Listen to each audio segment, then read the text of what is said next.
Hi friends, welcome and welcome back to Study Rider.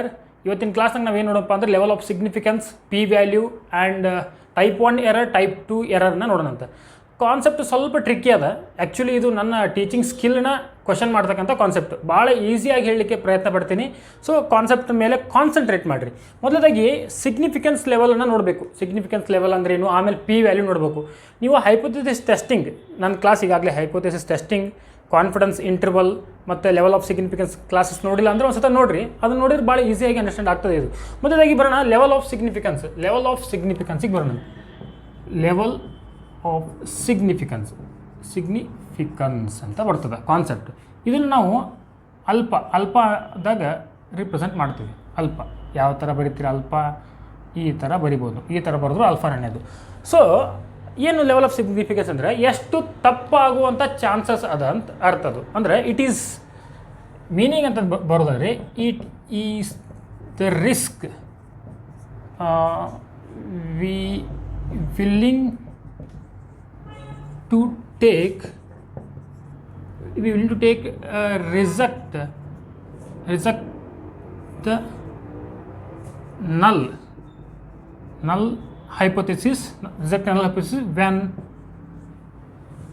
it actually true ಅಂತೇಳಿ. ಇದೇನು ಅರ್ಥ ಆಗಲಿಲ್ಲ ನಿಮಗೆ, ನಮ್ಗೆ ಗೊತ್ತದ. ಯಾಕಂತಂದರೆ ಇಲ್ಲಿ ಸ್ವಲ್ಪ ಟ್ರಿಕ್ಕಿ ವರ್ಡ್ಸ್ ಅದಾವೆ. ಏನು H0 ಅಂದರೆ ನಲ್ ಹೈಪೋಥೆಸಿಸ್ಸು, ಅದನ್ನು ನಾವು ಆ್ಯಕ್ಚುಲಿ ಅದು ಟ್ರೂ ಇದ್ದರೂ ಕೂಡ ಅದನ್ನು ರಿಜೆಕ್ಟ್ ಮಾಡ್ತೀವಿ. ಈ ರಿಜೆಕ್ಟ್ ಮಾಡ್ತೀವಿ ಅಂತಂದರೆ ನಾವು ಎರರ್ ಮಾಡ್ತೀವಿ ಅಂತ ಅರ್ಥದು. 100 ಬರೀ ಒಂದು ಯಾವುದೋ ಒಂದು ರಿಸಲ್ಟ್ ಆಗೈತೆ ಅಂತಂದರೆ ಅದ್ರಾಗ ನಾವು ಎಷ್ಟು ತಪ್ಪು ಮಾಡ್ತೀವಿ ಅಂತ ಅರ್ಥ. ಈಗ ಇದು ಆ್ಯಕ್ಚುಲಿ ಟ್ರೂ ಇರ್ತಕ್ಕಂಥದ್ದನ್ನು ನಾವು ಎಷ್ಟು ಬರೀ ತಪ್ಪು ಮಾಡ್ತೀವಿ ಅನ್ನೋ ಅಂತ ಅರ್ಥದ. ಕಾನ್ಸೆಪ್ಟ್ ಅರ್ಥ ಆಗ್ತಾ ಹೋಗ್ತದೆ ನಿಮಗೆ. ಮೊದಲೇಕೆ ಮೀನಿಂಗ್ ಇಷ್ಟ ಅದ, ಅದರದ್ದು ಮೀನಿಂಗ್ ನೆನ್ಪಿಟ್ಕೊಡ್ರಿ. ಏನಪ್ಪ ಲೆವೆಲ್ ಆಫ್ ಸಿಗ್ನಿಫಿಕೆನ್ಸ್ ಅಂತಂದರೆ ಇದನ್ನು ನಾವು ಬಿಫೋರ್ ಸೀಯಿಂಗ್ ದ ಡಾಟಾ, ಇದನ್ನು ನಾವು ಕನ್ಸಿಡರ್ ಮಾಡೋದು ಯಾವಾಗ? Before seeing the data.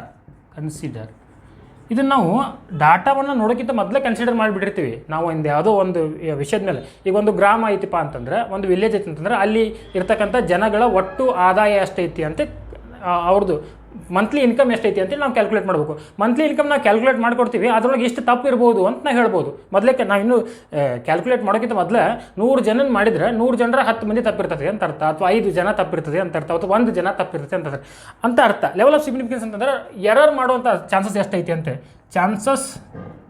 Chances of error ಅಂದರೆ ತಪ್ಪಾಗುವಂಥ ಚಾನ್ಸಸ್ಸು. ಟ್ರೂ ಇದ್ದಿದ್ದನ್ನು ರಿಜೆಕ್ಟ್ ಮಾಡುವಂಥದ್ದು, ಕರೆ ಇದ್ದಿದ್ದನ್ನು ನಾವು ಸುಳ್ಳು ಅಂತ ಆಗುವಂಥ ಚಾನ್ಸಸ್ ಎಷ್ಟೈತಿ ಅಂತ ಅರ್ಥ. ಈಗ ನಾವು ಲೆವೆಲ್ ಆಫ್ ಸಿಗ್ನಿಫಿಕೆನ್ಸನ್ನು ಎಷ್ಟು ಥರ ತಗೋತೀವಿ ಅಂದರೆ, ಪರ್ಸೆಂಟೇಜ್ನ ನೋಡಿದರೆ 10% ಲೆವೆಲ್ ಆಫ್ ಸಿಗ್ನಿಫಿಕೆನ್ಸ್ ಅಥವಾ ಲೆವೆಲ್ ಆಫ್ ಸಿಗ್ನಿಫಿಕೆನ್ಸನ್ನು ಪರ್ಸೆಂಟೇಜ್ ಒಳಗೆ ತೊಗೋಂಗಿಲ್ಲ, ಪಾಯಿಂಟ್ ಒಳಗೆ ತೊಗೋತೀವಿ. ಅಂದರೆ 0.10 ಇದು ಲೆವೆಲ್ ಆಫ್ ಸಿಗ್ನಿಫಿಕೆನ್ಸ್ ತೊಗೊಂಡ್ರೆ ಅದು ಏನಾಗಿರ್ತೈತಿ? ಲೆಸ್ ಸ್ಟ್ರಿಕ್ಟ್ ಆಗಿರ್ತೈತಿ. ಲೆಸ್ ಸ್ಟ್ರಿಕ್ಟ್ ಅಂದರೆ ಸ್ಟ್ರಿಕ್ಟ್ ಇಲ್ಲ ಅಂತ ಇರ್ತದೆ. 100ರಾಗ 10% ತಪ್ಪಾಗ್ತಾವೆ ಅಂತಂದ್ರೆ ಸ್ಟ್ರಿಕ್ಟ್ ಎಲ್ಲಿ ಆಗ್ತದೆ? ಹೌದಿಲ್ಲ. 100ರಾಗ 1 ತಪ್ಪಾಗಬಾರ್ದು ಅಂದ್ರೆ ನಾವು ಸ್ಟ್ರಿಕ್ಟಾಗಿ ಕ್ಯಾಲ್ಕುಲೇಟ್ ಮಾಡಬೇಕಾಗ್ತದೆ. ಈಗ ಬರೋಣ, ನಾವು ಕಾಮನ್ ಆಗಿ ತೊಗೊಳ್ತಕ್ಕಂಥದ್ದು ಏನು? 5% ಲೆವೆಲ್ ಆಫ್ ಸಿಗ್ನಿಫಿಕೆನ್ಸ್. 5% ಅಂತಂದರೆ 0.05. ಇದು ಏನು? ಕಾಮನ್ ಆಗಿ ತೊಗೊಳ್ತಕ್ಕಂಥ ಲೆವೆಲ್ ಆಫ್ ಸಿಗ್ನಿಫಿಕೆನ್ಸ್ ಇದು. ಈ ನೆಕ್ಸ್ಟ್ ಬಂತಂದರೆ 1% ತೊಗೋತೀವಿ. ಇದು ವೆರಿ ಸ್ಟ್ರಿಕ್ಟ್. ಇದು 0.01% ಅಂತ ಬರ್ತೈತಿ. ಸ್ಟ್ರಿಕ್ಟ್ ವೆರಿ ಸ್ಟ್ರಿಕ್ಟ್ ಇದು. ಅಂದರೆ ನಾವು ಯಾವುದಾದ್ರೂ ಮೆಡಿಸಿನ್ ಮೇಲೆ ರಿಸರ್ಚ್ ಮಾಡಿದಾಗ 1% ತೊಗೋಬೇಕು. ಅಂದರೆ ಒಂದೂ ಕೂಡ ಡೆತ್ ಆಗಬಾರ್ದು ನಮ್ಮ ಮೆಡಿಸಿನ್ ತೊಗೊಂಡ್ರೆ. ಈ ಥರ ಇರ್ತೈತಿ. ಇದನ್ನು ಅರ್ಥ ಮಾಡ್ಕೊಳ್ಳೋದಕ್ಕೆ ಹೆಂಗೆ ಅಂತಂದರೆ, ಇದು ಅರ್ಥ ಮಾಡ್ಕೋಬೇಕಂದ್ರೆ ಟೈಪ್ 1 ಮತ್ತು ಟೈಪ್ 2 ಎರರ್ ಅಂದರೆ ಏನು ನೋಡಬೇಕು. ಈಗ ನಾವು ಒಂದು ಸಿಂಪಲ್ ಎಕ್ಸಾಂಪಲ್ ತೊಗೊಳ್ಳೋಣ. ಹೈಪೋಥೆಸಿಸ್ ಹಾಕ್ಬೇಕು. ಫಸ್ಟ್ ಹೈಪೋಥೆಸಿಸ್ ಹಾಕೋಣಂತ. ಹೈಪೋಥೆಸಿಸ್ ನೋಡಿದ್ರೆ ನಿಮ್ಗೆ ಅರ್ಥ ಆಗುತ್ತೆ ಅದು. ಈಗ ನೋಡಿರಿ, ಹೈಪೋಥೆಸಿಸ್ ಅಂತಂದರೆ H0 ಹಾಕಬೇಕು, H1 ಹಾಕಬೇಕು, H1 ಮತ್ತು H0 ಹಾಕಬೇಕು. H0 ಅಂತಂದರೆ ಏನು? ನೋ ಎಫೆಕ್ಟ್, ನೋ ಡಿಫ್ರೆನ್ಸ್, ಏನೂ ತಪ್ಪಿಲ್ಲ ಅಂತ ಅಲ್ಲಿ ಅರ್ಥ. ಯಾವ ಉದಾಹರಣೆ ತೊಗೊಳ್ಳೋಣ? ಈಗ ಆ ಒಂದು ಗ್ರಾಮದಲ್ಲಿ 20,000 ಅವ್ರದ್ದು ಮಂತ್ಲಿ ಇನ್ಕಮ್ ಐತೆ ಅಂತ ತೊಗೊಳ್ಳೋಣ. ಇದು ಆ್ಯಕ್ಚುಲಿ ಟ್ರೂ. ಈ ಥರ ಬೇಡ, ಒಂದು ಈಸಿ ಎಕ್ಸಾಂಪಲ್. ಸೊ ನೋಡಿರಿ, ನಾಯಿ ಬಾಲ ಡೊಂಕು. ಓಕೆ, ಅದು ಕರೆ ಐತಿ, ನಾಯಿ ಬಾಲ ಡೊಂಕ್ ಅಂತೇಳಿ. ಅದಕ್ಕೆ ಅದನ್ನ ತೊಗೊಳ್ಳೋದು. ದ ಡಾಗ್ಸ್ ಟೈಲ್ ಈಸ್ ಕ್ರಾಕ್ಡ್ ಅಂತೇಳಿ. ಕ್ರೂಕ್ಡ್ ಅಂದ್ರೇನು? ಡೊಂಕ್ ಐತಿ ಅಂತ ಅರ್ಥ. ಇದೇ ಎಕ್ಸಾಮ್ನಾಗ ಬಳಸ್ರಿ ನೀವು, ಏನೂ ತಪ್ಪಿಲ್ಲ. ಯಾಕಂದ್ರೆ ಅದು ಸತ್ಯನೇ, ನಾಯಿ ಬಾಲ ಡೊಂಕ್ ಐತಿ ಅಂತೇಳಿ. ಇದೇನು? ಟ್ರೂ ಐತಿ. ಇದು ಟ್ರೂ ಐತಿ, ನಾಯಿ ಬಾಲ ಡೊಂಕು ಐತಿ ಅಂತ. ಇನ್ನು ನೆಕ್ಸ್ಟ್ H1 ಅಂತ ತೊಗೊಂಡ್ಬಿಡೋಣ. The dog's tail is not ಕ್ರೂಕ್ಡ್.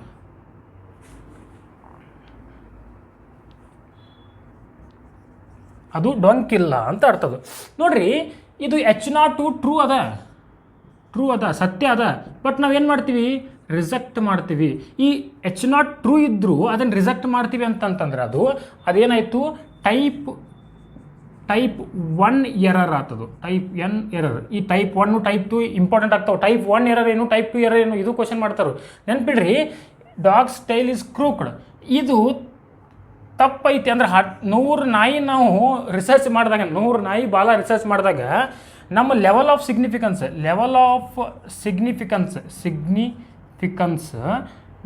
0.05% ಇತ್ತಂತಂದ್ರೆ 100ರಾಗ 5 ನಾಯಿ ಬಾಲ ಡೊಂಕ್ ಇಲ್ಲ ಅಂತ ಅರ್ಥದ. ಡೊಂಕ್ ಇಲ್ಲ ಅಂತಂತಂದ್ರೆ ಏನು, ಇದನ್ನು H0 ಟ್ರೂ ಇದ್ದರೂ ಕೂಡ ನಾವು ಅದನ್ನು ರಿಜೆಕ್ಟ್ ಮಾಡ್ತೀವಿ ಅಂತ ಅರ್ಥದು. ಇಲ್ಲ ಐತೆ ನೋಡು, ಇಟ್ ಈಸ್ ದ ರಿಸ್ಕ್ ತಗೊಳ್ತೀವಿ, ವಿಲ್ಲಿಂಗ್ ಟು ರಿಜೆಕ್ಟ್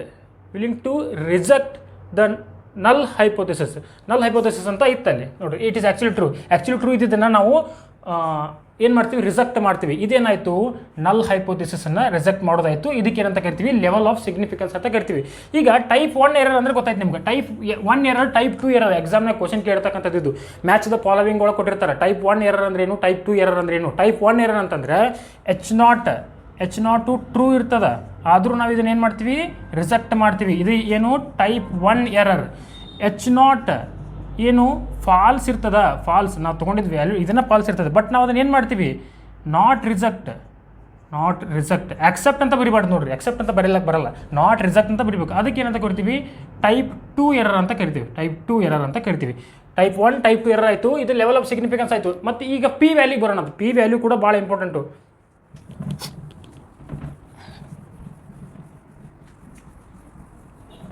ನೋಡ್ರಿ, ಪಿ ವ್ಯಾಲ್ಯೂ ಅಂತ ಬರ್ತದೆ. ಪಿ ವ್ಯಾಲ್ಯೂ ಅಂತ ಇದನ್ನು ಪಿ ಮೂಲಕ ರಿಪ್ರೆಸೆಂಟ್ ಮಾಡ್ತೀವಿ. ಪಿ ವ್ಯಾಲ್ಯೂ ಅಂತಂದ್ರೆ ಏನು, ನಾವು ಆಗಲೇ ಏನು ತೊಗೊಂಡಿದ್ವಿ, ಎಷ್ಟು ತಪ್ಪಾಗ್ಬೋದು ಅಂತೇಳಿ, ಇಲ್ಲಿ ಎಷ್ಟು ಸರಿ ಆಗ್ಬೋದು ಅಂತೇಳಿ, ಎಷ್ಟು ಎವಿಡೆನ್ಸ್ ಕೊಡ್ತೀವಿ ನಾವು ಅಂತೇಳಿ ಒಂದು ರಿಸಲ್ಟ್ ಮಾಡಿದಾಗೆ. ಈಗ ಪಿ ವ್ಯಾಲ್ಯೂ ಯಾವಾಗ ತೊಗೊಳ್ತೀವಪ್ಪ ಅಂತಂದ್ರೆ, ಇದು ಡೇಟಾವನ್ನು ಅನಲೈಸ್ ಮಾಡಿದಾಗ ಗೊತ್ತಾಗುತ್ತದೆ.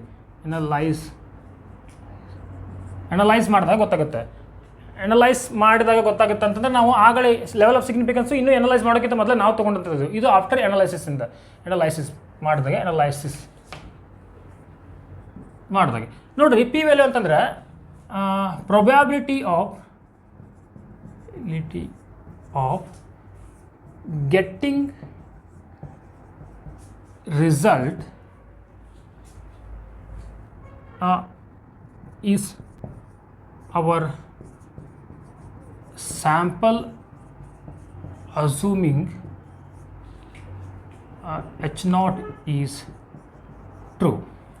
ನಾವು ಸ್ಯಾಂಪಲ್ನಾಗ ಅಸ್ಯೂಮ್ ಮಾಡಿರ್ತೀವಲ್ಲ, H0 is true ಅಂತ. H0 ಅಂತಂದ್ರೆ ಏನು, ಹಾಕಿದ್ದಲ್ಲ ಇದು, the dogs tail is crooked ಅಂತೇಳಿ, ನಾಟ್ ಕ್ರೂಕ್ಡ್ ಏನು H1 ಆಗಿತ್ತು. ಸೊ ನಾವು H0 ಏನು ತೊಗೊಂಡಿವಲ್ಲ, ಇದು tail is not crooked, tail is crooked ಅಂತೇಳಿ, ನಾಯಿ ಬಾಲ ಡೊಂಕು ಅಂತೇಳಿ. ಅದರೊಳಗೆ the probability as getting the result, ಅದೇ ರಿಸಲ್ಟ್ ಬರೋದು ಸ್ಯಾಂಪಲ್ ಅಸ್ಯೂಮಿಂಗ್ ಏನು ಮಾಡೈತಲ್ಲ, ನಾವು ಏನು ಅಸ್ಯೂಮ್ ಮಾಡೇವಲ್ಲ ಅದೇ ರಿಸಲ್ಟ್ ಬರ್ತಕ್ಕಂಥ ಪ್ರೊಬ್ಯಾಬಿಲಿಟಿಯನ್ನು ಹೇಳ್ತೈತಿ. ಇದು ಎವಿಡೆನ್ಸನ್ನು ತಿಳಿಸ್ಕೊಡ್ತೈತಿ. ಸಿಂಪಲಾಗಿ ನಾವು ಏನು ನೋಡಬೇಕಪ್ಪ ಅಂತಂದರೆ, ಪಿ ವ್ಯಾಲ್ಯೂ ಏನಾದರೂ 0.02 ಇತ್ತಂತಂದರೆ, ಈಗ ನೋಡ್ರಿ, ಅಂದರೆ 2% ಅನ್ನಂಗೆ. ಅದು 2% ಅಂತಂದರೆ 100 ನಾಯಿಗಳನ್ನು ನಾವು ಅನಲೈಸ್ ಮಾಡಿದಾಗ ಅದರಾಗ 2%, 2 ನಾಯಿಗಳ ಬಾಲ ಅಷ್ಟೇ ಡೊಂಕು ಕ್ರೂಕ್ಡ್ ಬರುವಂಥದ್ದು.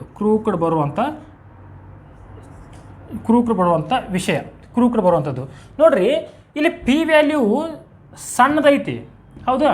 ಸಣ್ಣದೈತಿ ಅಂದ್ಗಳು ಏನಾಗಿಬಿಡ್ತೈತಿ, ಈ H0 ರಿಜೆಕ್ಟ್ ಮಾಡಲಿಕ್ಕೆ ಎವಿಡೆನ್ಸ್ ಜಾಸ್ತಿ ಸಿಗ್ತದೆ. ಸಿಂಪಲ್ ಅಂಡರ್ಸ್ಟ್ಯಾಂಡ್ ಮಾಡ್ಕೊಂಬಿಡ್ರಿ. ಸ್ಮಾಲ್ ಪಿ ವ್ಯಾಲ್ಯೂ ಇತ್ತಂತಂದ್ರೆ ಅದು ಸ್ಟ್ರಾಂಗ್ ಎವಿಡೆನ್ಸ್ ಆಗುತ್ತೆ ಅಗೇನೆಸ್ಟ್ H0 ಈಸ್ ಟ್ರೂ. ನೋಡ್ರಿ, ನಾವು ಪ್ರೊಬ್ಯಾಬಿಲಿಟಿ ಹೇಳಕತ್ತೀವಿ. ಡಾಗ್ ಸ್ಟೈಲು, ನಾಯಿ ಬಾಲ ಎಷ್ಟು ಡೊಂಕ್ ಬರ್ತೈತಿ ಅಂಥೇಳಿ. ಈ ಡೊಂಕ್ ಬರೋಕ್ಕೆ ನಾವು 100% ಕೊಟ್ಬಿಟ್ಟಿವಿ ಅಂತ. 100 ಅಂತ ಬಂತಂದ್ರೆ ಪಿ ವ್ಯಾಲ್ಯೂ ಅದು ಕರೆ ಇದೆ ಅಂತ ಅರ್ಥದು. ಪಿ ವ್ಯಾಲ್ಯೂ ಎಷ್ಟು ಸಣ್ಣದು ಹಾಕೊಂತ ಹೊಂಟೈತಲ್ಲ, ಅದು ಇದನ್ನು ಅಪೋಸಿಟ್ ಹೇಳಕತ್ತೈತಿ ಅಂತ ಅರ್ಥದ. ಅಪೋಸಿಟ್ ಹೇಳಕತ್ತೈತಿ ಅಂತಂದ್ರೆ ಅಗೇನೆಸ್ಟ್ ಆಗಿ ಸ್ಟ್ರಾಂಗ್ ಆಗಿ ಎವಿಡೆನ್ಸ್ ಕೊಡತೈತಿ ಅಂತ ಅರ್ಥದ. ಪ್ರೊಬಬಿಲಿಟಿ ಅಂತಂದ್ರೆ ಎವಿಡೆನ್ಸು, ಪಿ ವ್ಯಾಲ್ಯೂ ಅಂದರೆ ಎವಿಡೆನ್ಸು, ಅರ್ಥ ಆಯ್ತಾ. ಸ್ಮಾಲ್ ಪಿ ವ್ಯಾಲ್ಯೂ ಇತ್ತಂತಂದ್ರೆ ಅದು ಸ್ಟ್ರಾಂಗ್ ಎವಿಡೆನ್ಸ್ ಆಗಿರ್ತೈತಿ. Opposite against H0 is true, H0 ಸರಿ ಅನ್ನೋದಕ್ಕೆ ಅಗೇನೆಸ್ಟ್ ಆಗಿರ್ತೈತಿ. ಇನ್ನೊಂದು ಲಾರ್ಜ್ ಪಿ ವ್ಯಾಲ್ಯೂ ಇತ್ತಂದ್ರೆ, ಲಾರ್ಜ್ ಪಿ ವ್ಯಾಲ್ಯೂ ಇತ್ತಂದ್ರೆ ಇದು ವೀಕ್ ಎವಿಡೆನ್ಸ್ ಆಗಿರ್ತದೆ, ವೀಕ್ ಎವಿಡೆನ್ಸ್ ಆಗಿರ್ತದೆ ಅಗೇನೆಸ್ಟ್ H0 ಈಸ್ ಟ್ರೂ ಅಂತೇಳಿ. H0 ಈಸ್ ಟ್ರೂ, ಇಷ್ಟು ನೆನ್ಪಿಟ್ಕೊಳ್ಬೇಕು. ಇನ್ನು ಲೆವೆಲ್ ಆಫ್ ಸಿಗ್ನಿಫಿಕೆನ್ಸ್ಗೂ ಮತ್ತು ಇದು ಯಾವುದು ಪಿ ವ್ಯಾಲ್ಯೂ ನಡುವಿನ ರಿಲೇಷನ್ಶಿಪ್ಪನ್ನು ನೋಡೋದಾತಂದರೆ, ಈಗ ನಮ್ಮದು ಪಿ ವ್ಯಾಲ್ಯೂ